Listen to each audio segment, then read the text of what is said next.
Avec 6 000 francs, vous pouvez prendre les reproducteurs.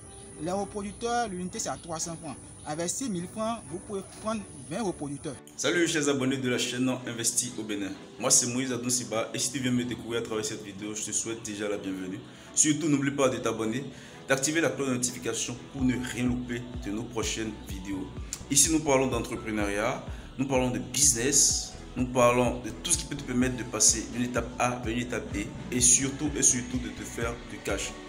Aujourd'hui nous allons à la rencontre d'un jeune éleveur d'escargots qui va nous entretenir par rapport à cet élevage là que tout le monde peut faire avec un investissement de moins de 30 000 francs. Un élevage qui est tellement facile à faire que tout le monde peut faire. Si tu es intéressé par ce thème, surtout garde l'écoute jusqu'à la fin de cette vidéo car je suis sûr que ce qu'il aura à dire t'intéressera et te permettra, si tu ne l'as pas encore fait, de te lancer dans cette activité et commencer à te faire du cash. Surtout garde l'écoute jusqu'à la fin de cette vidéo et c'est tout de suite après le jingle.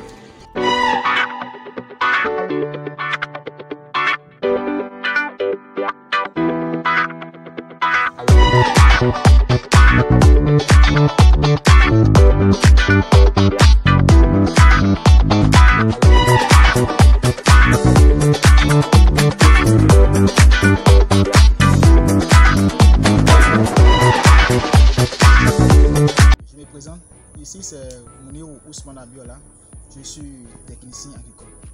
Je vais vous parler un peu sur les escargots. Comme vous le voyez, ici nous sommes dans l'escargotier. Et au niveau de notre escargotier, nous élevons 3 espèces d'escargots. Je vais vous montrer. Ici, nous avons, d'abord je vais présenter les escargots. Nous avons 3 races. Nous avons Achatina achatina, il y a Achatina marginata et Achatina fulica. Donc ce sont les 3 espèces que nous élevons.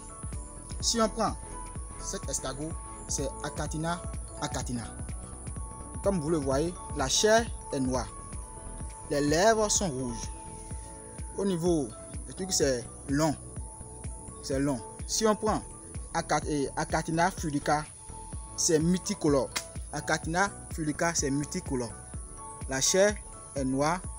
Les lèvres sont aussi noires. Nous avons Achatina achatina. Vous allez constater que les lèvres sont rouges. La chair est noire. Ici, c'est long. Si on prend Achatina fulica, vous allez constater que la chair aussi est noire, mais les lèvres ne sont pas noires. Les lèvres ne sont pas noires et c'est multicolore. Ici, c'est les albinos. La chair est blanche. Maintenant, pour Achatina marginata, c'est un peu difficile de les trouver. À chaque fois, ils montent sur les plants de bananiers. Et la coquille est lisse. Au niveau du tronc, c'est lisse. Ici, c'est lisse chez les marginata. Donc, c'est un peu comment il va décrire ces espèces-là. Au niveau de l'escargotière, vous allez constater qu'il y a les bananiers, il y a les feuilles de taro, il y a les feuilles d'hysope.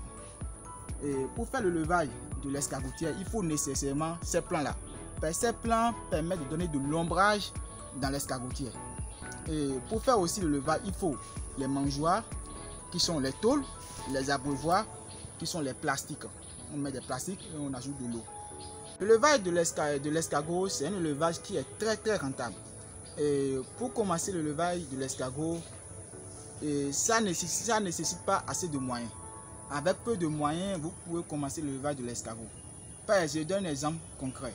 Avec 6 000 francs, vous pouvez prendre les reproducteurs. Les reproducteurs, l'unité c'est à 300 francs.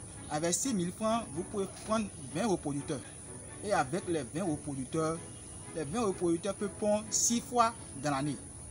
Vous savez au moins ce qui va se passer pendant les 1 an. Et comme je viens de le dire, le levage de l'escargot, c'est un élevage qui est très rentable. Lorsque vous prenez un escargot comme ça, la chair de l'escargot est utilisée, les coquilles également sont utilisées et les barbes également sont utilisées. Je donne un exemple. Je donne quelques exemples. Lorsque vous prenez la chair de l'escargot, la chair est consommable. Les coquilles sont utilisées dans les plaies, les brûlures, etc., etc.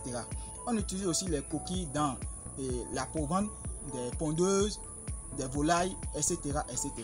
Si on prend les barbes de l'escargot, également est utilisée dans les produits cosmétiques comme les savons liquides, les pommades, etc. etc.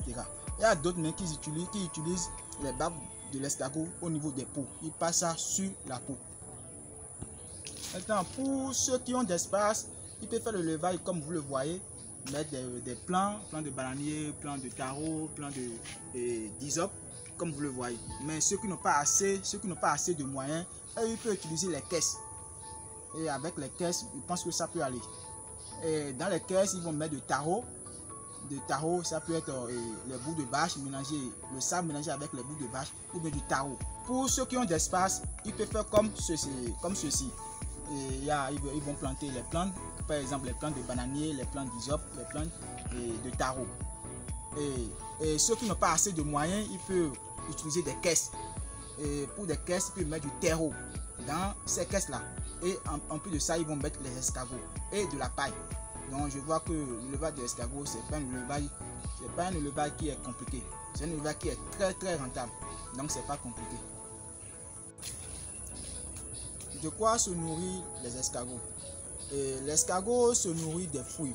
Je donne quelques exemples de fruits. Il y a le pastèque, il y a melon, il y a concombre, il y a banane, il y a papaye. Et en plus de ça, nous leur donnons de provende. La provende est constituée de coquilles d'huîtres. Des fois, nous utilisons aussi des coquilles d'escargot. Il y a le son de blé et il y a le tuto de pamis. L'alimentation de l'escargot. Nos escargots sont nourris de trucs là, des fruits. Et en ce qui concerne les fruits, nous avons les fruits il y a les papayes, il y a les bananes, il y a les pastèques, il y a melon, il y a concombre. En dehors de ça, nous utilisons aussi la provende. La provende est constituée de son de blé, il y a tuto de pamis, il y a le coquille d'huître. Des fois, nous utilisons aussi les coquilles d'escargot. Maintenant, pour faire l'alimentation, pour faire la provende, nous mettons des feuilles de moringa. Les feuilles de moringa sont pilées et mélangées avec la provende. On fait le mélange et on les donne. L'élevage de l'escargot, c'est un élevage qui est très rentable et qui est facile aussi. C'est pas comme les pondeuses, non. C'est très facile. Maintenant, l'élevage de l'escargot, c'est un élevage qui ne nécessite pas assez de moyens. Avec peu de moyens, vous pouvez commencer l'élevage. Et un peu de temps aussi, vous pouvez commencer par récolter ces fruits.